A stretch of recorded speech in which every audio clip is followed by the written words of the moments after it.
बिस्मिल्लाहिर्रहमानिर्रहीम। Artificial intelligence के lecture number 7 के अंदर आज हम लोग देखेंगे Maxwell problem using genetic algorithm, और उसके बाद हम देखेंगे जेनेटिक एल्गोरिथम की एग्जांपल और उसका सॉल्यूशन डिटेल के अंदर। सबसे पहले हम देखते हैं कि बस मैक्सवेल प्रॉब्लम होती क्या है और उसको हम सॉल्व किस तरीके से करते हैं जेनेटिक एल्गोरिथम के अंदर। Suppose we want to maximise the number of ones in a string of n binary digits. Maxwell problem है क्या कि हमने ये करना होता है कि हमारे पास एक स्ट्रिंग है जिसके अंदर बाइनरी नंबर्स मौजूद हैं, बाइनरी डिजिट्स मौजूद हैं, और उसकी लेंथ है n। अब हमारी कोशिश ये होती है कि हम इस तरीके से प्रोसेस करें उस स्ट्रिंग को, बाइनरी डिजिट्स की, कि उसके अंदर मैक्सिमम नंबर ऑफ वंस आ सके। इस चीज़ को हम कहते हैं मैक्स वन प्रॉब्लम, यानी कि बाइनरी स्ट्रिंग के अंदर मैक्सिमम नंबर्स हम वन लेके आ सके, इसको हम कहेंगे मैक्स वन प्रॉब्लम। उसके बाद वो कहते हैं is it a trivial problem. Trivial का मतलब होता है अनइम्पॉर्टेंट होना, कोई छोटी सी प्रॉब्लम होना, या ऐसी प्रॉब्लम जिसकी कोई बहुत ज़्यादा वर्थ नहीं होती है। तो वो ये कहते हैं कि क्या मैक्सवेल प्रॉब्लम एक ऐसी प्रॉब्लम है जिसको हम बहुत ज़्यादा इम्पोर्टेंस नहीं देते हैं या जिसको हम बहुत छोटा कंसीडर करते होते हैं। इट मे सीम सो, ऐसा लगता है, because we know the answer in advance. उसकी रीज़न ये है कि हम इस प्रॉब्लम को स्मॉल या अनइम्पॉर्टेंट क्यों समझ रहे होते हैं। उसकी रीज़न ये है कि हमें आंसर ऑलरेडी एडवांस में पता होता है। अब आंसर हमें एडवांस में कैसे पता होता है कि अगर मैं ये कहूँ कि हमारे पास एक बाइनरी स्ट्रिंग है और उसके अंदर हमने मैक्सवेल प्रॉब्लम को सॉल्व कर लिया है, तो मुझे ये बताएं उस स्ट्रिंग का आंसर क्या होगा। बहुत आसान है कि मैक्सवेल प्रॉब्लम इज इटसेल्फ क्या है कि हमने ये करना होता है, इस तरीके से सोल्यूशन डेवलप करना है कि एक बाइनरी स्ट्रिंग के अंदर मैक्सिमम वंस आ सके। और इस प्रॉब्लम का बेस्ट सोल्यूशन क्या होगा, जब हमारे पास सारी स्ट्रिंग के अंदर हर ब्लॉक के अंदर या हर डिजिट की वैल्यू वन होगी, यानी कि पूरी की पूरी स्ट्रिंग सिर्फ और सिर्फ वन के ऊपर डिपेंडेंट होगी, उसके अंदर कोई भी जीरो वैल्यू नहीं होगी। देन वो कहते हैं however we can think of it as maximizing the number of correct answer by each encoded by 1 to n yes no difficult questions। अब वो ये कह रहे हैं कि हम सिर्फ इसको डिफिकल्ट कैसे बना सकते हैं या आंसर की करेक्शन की तरफ कैसे जा सकते हैं कि इन केस हमने जो वन लिखा हुआ है उसके बैक एंड के ऊपर एक टफ क्वेश्चन रखें जिसका रिस्पॉन्स यस या नो हो सकता है। यानी कि बाइनरी में बेशक वो वन होगा, लेकिन जब हम वन की ट्रांसलेशन करेंगे तो ट्रांसलेशन के बाद बैक एंड पे वो एक कंप्लीट क्वेश्चन जनरेट कर रहा होगा। An individual is encoded as a string of n binary digits. अब जेनेटिक एल्गोरिदम के अंदर अगर हम एक इंडिविजुअल की बात करते हैं तो वो एक इंडिविजुअल क्या होगा, string of n binary digits होगा, यानी कि एक स्ट्रिंग होगी कंप्लीट जिसके अंदर n बाइनरी डिजिट्स हो सकती हैं। The fitness of a candidate solution to the Maxwell problem is the number of ones in its genetic code।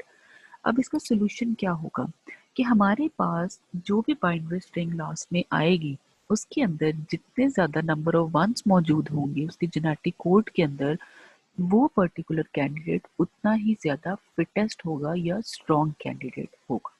इसको हम ओवरऑल कहते हैं Maxwell problem using genetic algorithm.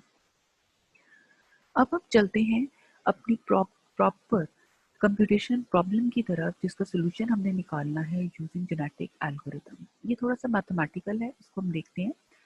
जब हमने जेनेटिक एल्गोरिथम को अप्लाई करना है अपने रियल टाइम सिनेरियो के ऊपर, तो उसके लिए हमारे पास 5 स्टेप्स मौजूद है। फर्स्ट स्टेप आ जाता है generate population of potential solution. Second step आ जाता है apply x of n to f of n function. Third में हम एरर को कंप्यूट करते हैं। देन आ जाता है सॉर्ट अकॉर्डिंग टू फिटनेस, और लास्ट हमारे पास आ जाता है genetically evolve new generation, and then go to step 2।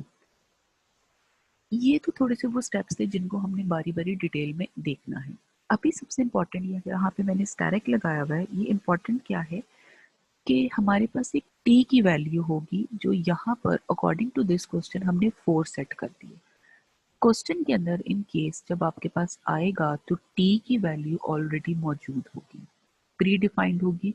ये 4 भी हो सकती है, इसके अलावा कोई भी वैल्यू हो सकती है जो 1 और 20 की रेंज के अंदर फॉल कर रही होगी। अब हम चलते हैं अपने स्टेप नंबर 1 के अंदर। सबसे पहले हमने क्या करना है, हमने अपने सोल्यूशन की तरफ जाने के लिए एक पॉपुलेशन को जनरेट करना है, जिनकी आपस में हम पेयरिंग करवाएंगे या म्यूटेशन करवा के नेक्स्ट पॉपुलेशन को जनरेट करेंगे। ये वो है जो आपके क्वेश्चन के अंदर ऑलरेडी गिवन होगी पॉपुलेशन, ये हमने खुद से एज्यूम नहीं करनी है। x1 है, x1 को वैल्यू एलोकेट जो की गई है वो है 5, then x2 is equal to 6, x3 is equal to 10, x4 is equal to 1 and then x5 is equal to 3। ये सारी वो वैल्यूज हैं जो प्री डिफाइंड होंगी, आपको क्वेश्चन के अंदर ऑलरेडी मेंशन होंगी। अब यहाँ से हमारा असल सोल्यूशन स्टार्ट होता है। हमने सबसे पहले क्या करना है, अप्लाई करना है x of n to f of n। x of n का मतलब ये है कि हमारे पास जितनी भी ये पीछे वैल्यूज थी x1 की, x2 की, x3 की, x4 की एंड x5 की, हमने इन सब वैल्यूज का बारी बारी स्केयर ले लेना। सबसे पहले जैसे हमारे पास x1 था, x1 की वैल्यू थी 5 पॉपुलेशन की, 5 की जब हमने स्केयर लिया तो हमारे पास वैल्यू क्या आ गई 25, और 25 हमने कह दिया कि y1 है, यानी कि y1 की वैल्यू इज इक्वल टू 25।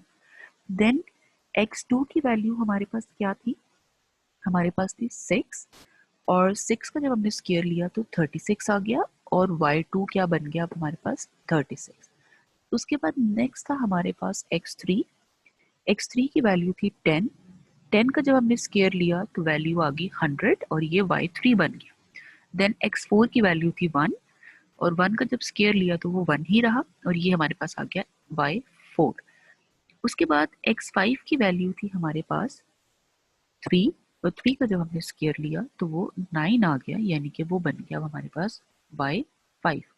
अब ये सारा एप्लीकेशन करने के बाद y1 की वैल्यू है 25, y2 की है 36, y3 की वैल्यू है 100, y4 की value is equal to 1 and last में y5 is equal to 9। Next step था कंप्यूट एरर्स का। एरर्स का फार्मूला कंप्यूट करने का सेम रहेगा जो हमने न्यूरल नेटवर्क्स में भी किया था, E is equal to Y minus T. अब यहाँ पे t की वैल्यू हमारे पास कहाँ है, ऑलरेडी क्वेश्चन में गिवन थी जो कि थी 4। y की वैल्यू हमारे पास कहाँ पे आई, ये स्टेप नंबर 2 से आई, जहाँ पे हमने सबका स्क्वायर रूट लिया था और हमारे पास वैल्यू आई थी 25, 36, 100, 1 एंड 9। अब हमने करना क्या है, हमने हर पॉपुलेशन के ऊपर यानी कि हर इंडिविजुअल के ऊपर बारी बारी एरर को कंप्यूट करना है। हम क्या करेंगे, सबसे पहले इवन ले लेंगे, 4 माइनस 25, t की वैल्यू थी 4 एंड y की वैल्यू थी x1 की 25। यहाँ पे हमने क्या किया, 4 माइनस 25, तो हमारे पास जो रिजल्ट आया वो आया है माइनस 21। अब माइनस को हम कभी भी कंप्यूट नहीं कर सकते हैं, उसके लिए हम क्या करते हैं, हम माइनस की जितनी वैल्यूज होंगी हम उन वैल्यूज का एब्सोल्यूट ले लेंगे। ठीक है, जैसे ही हमने एब्सोल्यूट लिया तो एब्सोल्यूट ने यहाँ पर क्या किया, जितनी जितनी नेगेटिव वैल्यूज थी उनको पॉजिटिव में कन्वर्ट कर दिया, यानी कि माइनस साइन को ओमिट कर दिया।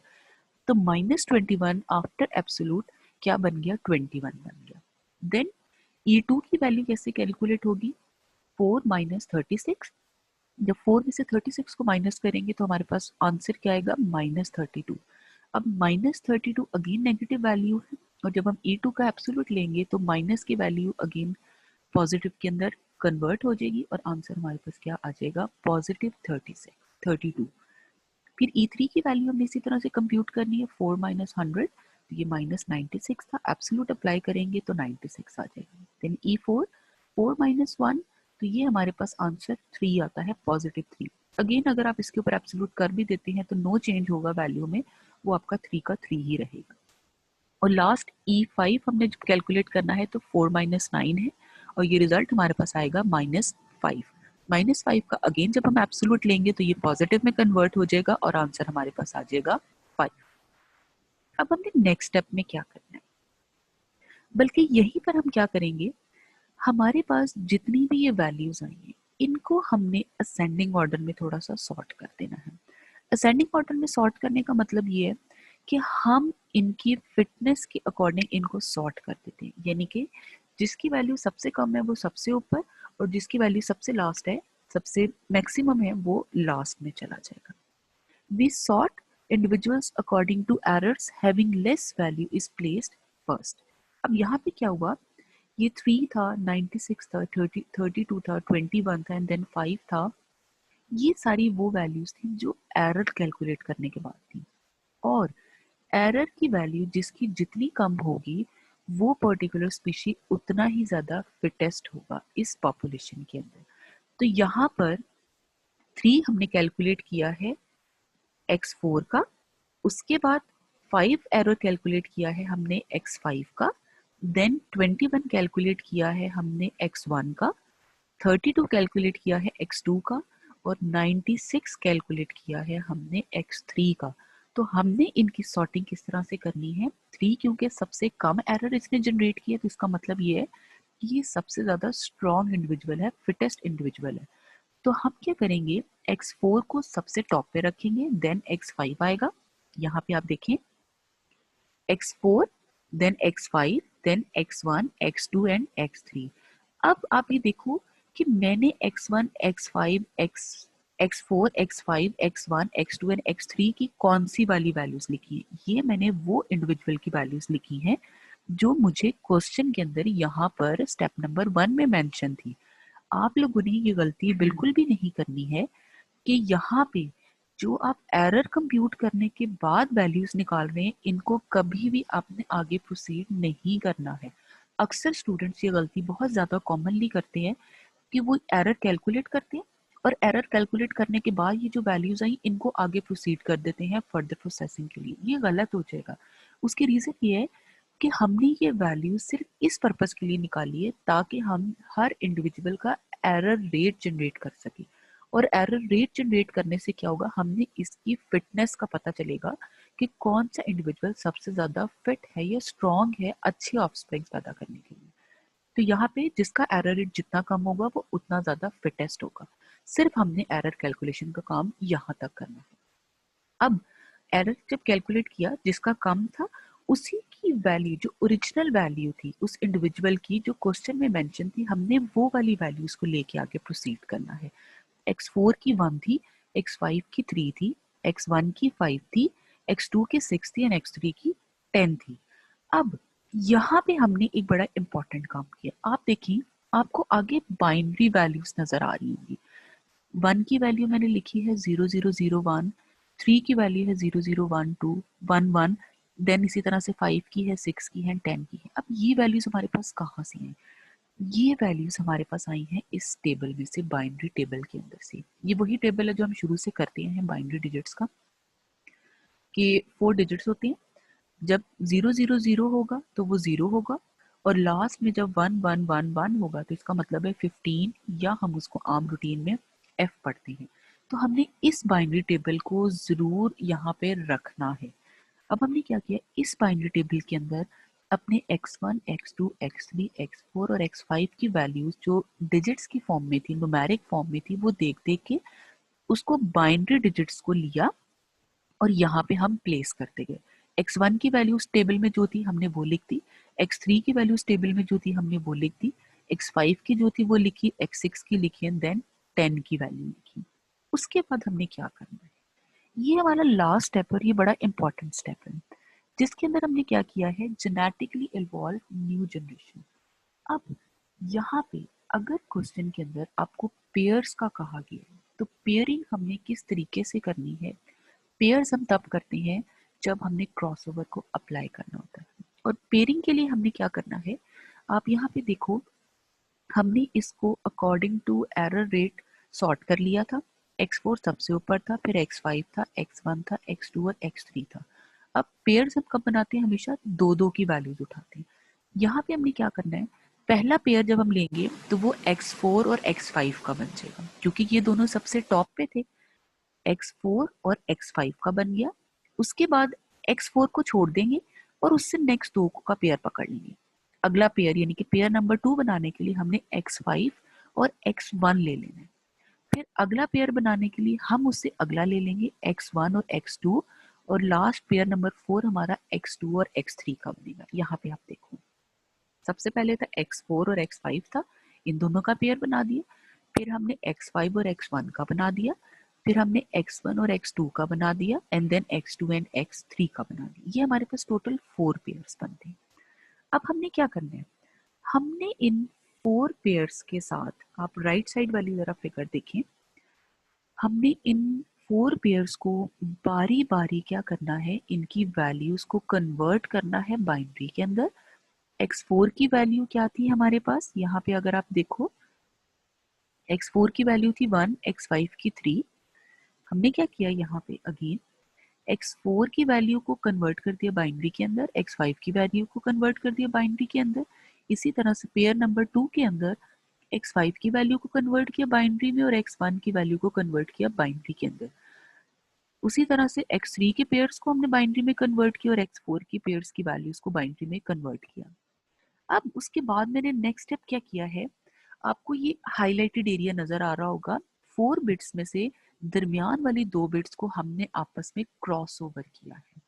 ठीक है, क्या किया है, conversion of pair values into binary number, ये बाइनरी नंबर में कन्वर्ट किया और उसके बाद इसके ऊपर हमने क्रॉस ओवर अप्लाई किया है। क्रॉस ओवर कैसे किया, मैंने दरमियान में से x4 और x5 के दोनों पेयर्स को पकड़ा, यानी कि 2 डिजिट्स को पकड़ा और इनको आपस में क्रॉस ओवर कर दिया, यानी कि इनको एक्सचेंज कर दिया।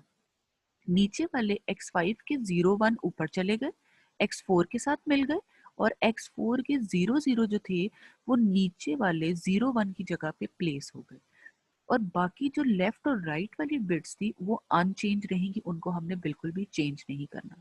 आप आगे इक्वल टू के बाद देखो, जब मैंने x4 के अंदर दरमियान वाले 0 0 को रिप्लेस कर दिया नीचे वाले 0 1 से, तो मेरे पास क्या आ गया, वैल्यू 0 0 1 1। आप देखो लेफ्ट साइड वाला बिट और राइट साइड वाला बिट वो अनचेंज है। इसी तरह से x5 के अंदर जब हमने x4 वाले की वैल्यू डाली 0 0, तो वो क्या बन गया 0 0 0 1। यही काम हमने सारे पेयर्स में करना है, पेयर नंबर 2 में भी, पेयर नंबर 3 में भी और पेयर नंबर 4 में।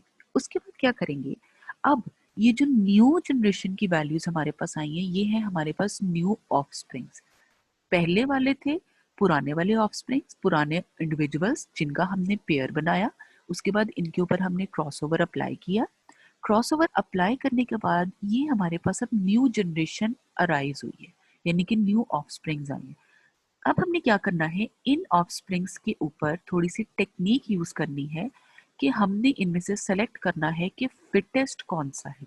और फिटेस्ट चेक करने के लिए हम क्या करते हैं, हम ये देखते हैं कि ये जो न्यू ऑफस्प्रिंग्स आए हैं, ये न्यू जनरेशन आई है, उसके अंदर ऐसे कौन कौन से ऑफस्प्रिंग्स हैं जो अपने पेरेंट्स की वैल्यूज ही लेके आए हैं, यानी कि सेम उनके कैरेक्टरिस्टिक्स लेके आए हैं, और आपस में कौन एक दूसरे के साथ मिलते जुलते हैं।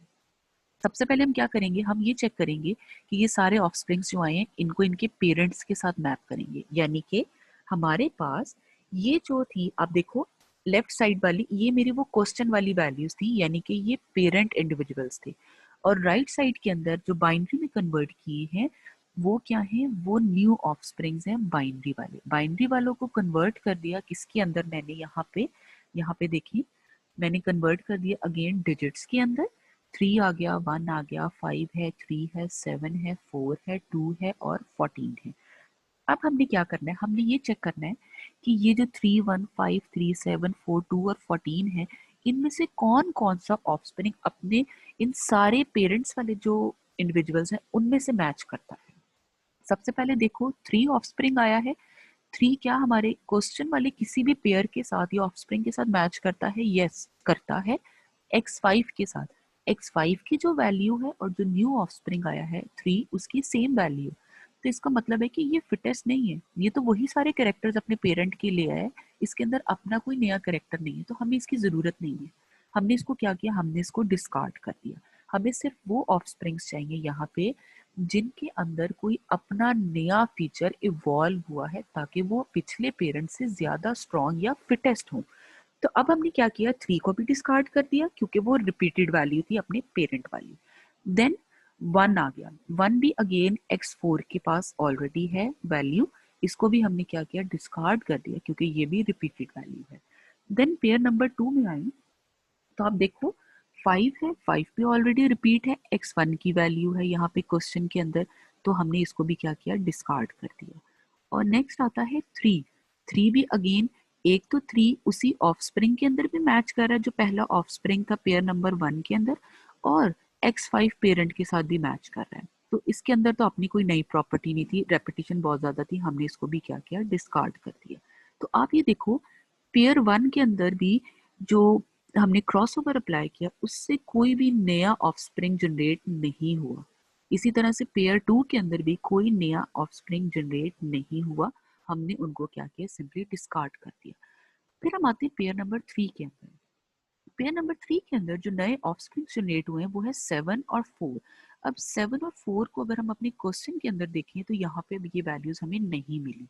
अब दूसरा स्टेप हमने क्या करना है, इनको हमने बाकी ऑफस्प्रिंग्स के साथ मैच करना है। कहीं बाकी ऑफस्प्रिंग्स में तो ऐसा नहीं है कि 7 और 4 किसी और ऑफस्प्रिंग की भी वैल्यू हो, नहीं है, ऐसा नहीं हुआ। तो इसका मतलब ये है कि 7 और 4 ये अभी तक हमारे पास फिटेस्ट है, ऐसा ऑफस्प्रिंग जिसकी वैल्यू ना पेरेंट में मिल रही है ना आपस में किसी और ऑफस्प्रिंग के साथ मिल रही है। तो हमने क्या कहा, 7 और 4 फिलहाल तक हमने इसको अपने पास संभाल के रखा है, इसको हमने डिस्कार्ड नहीं किया। हम ये कह सकते हैं कि ये हमारे आंसर का एक पार्ट है। फिर हम पेयर नंबर 4 को भी मैच कर लेते हैं। 2 है और 14 है। 2 भी हमें क्वेश्चन में कहीं नहीं मिल रहा, किसी भी वैल्यू के साथ नहीं मैच हो रहा और किसी और ऑफस्प्रिंग के साथ भी मैच नहीं हो रहा। इसी तरह से 14 है, तो 14 भी ऑफस्प्रिंग के साथ भी आपस में मैच नहीं हो रहा और ना ही इंडिविजुअल क्वेश्चन के अंदर जो मौजूद था उसमें मैच हो रहा है। तो 2 और 14 भी ऐसा पेयर की वैल्यूज हैं या न्यू ऑफस्प्रिंग्स हैं जो ना पेरेंट्स में मैच हो रहे हैं ना ही आपस में किसी और ऑफस्प्रिंग के साथ। तो हमने क्या किया, ये 4, 7, 2 और 14 इनको हमने अपने आंसर के तौर पे या न्यू ऑफस्प्रिंग के तौर पे एक्सेप्ट किया है और ये हमारी न्यू पॉपुलेशन जनरेट हुई है जो कि फिटेस्ट है इस आंसर के लिए। और यही इस क्वेश्चन का सोल्यूशन भी है, यानी कि हमारे पास 7, 4, 2 और 14 हमारे पास फिटेस्ट पॉपुलेशन आई है इस क्वेश्चन के सोल्यूशन के तौर पे। अब इन केस अगर आपको ये कहा जाता है कि आपने इसी को नेक्स्ट पॉपुलेशन के लिए भी यूज करना है, यानी कि अब आपने 7 को, 4 को, 2 को और 14 को इंडिविजुअल्स बनाना है और इनके ऊपर दोबारा से क्रॉसओवर अप्लाई करना है, तो हम क्या करेंगे, x1 इज इक्वल टू 7 ले लेंगे, x2 इज इक्वल टू 4 ले लेंगे, x3 इज इक्वल टू 2 ले लेंगे और x4 इज इक्वल टू 14 ले लेंगे। अब हमारे पास 4 पॉपुलेशन आई है, 4 इंडिविजुअल्स की पॉपुलेशन आई है, x1, x2, x3 and x4। और इसको फिर अगर हमने आगे प्रोसीड करना होगा तो बाकी इसको हम दोबारा से यहाँ पे पीछे लेके जाएंगे, इस जगह पे, यहाँ पे, और अगेन हमने आगे का ये जितने भी स्टेप्स हैं ये हम अपनी न्यू पॉपुलेशन यानी कि न्यू इंडिविजुअल्स के साथ अप्लाई करेंगे और अगेन नेक्स्ट स्टेप के अंदर हमने जो नेक्स्ट फिटेस्ट पॉपुलेशन होगी वो कोई और न्यू वैल्यूज होगी। Thank you very much.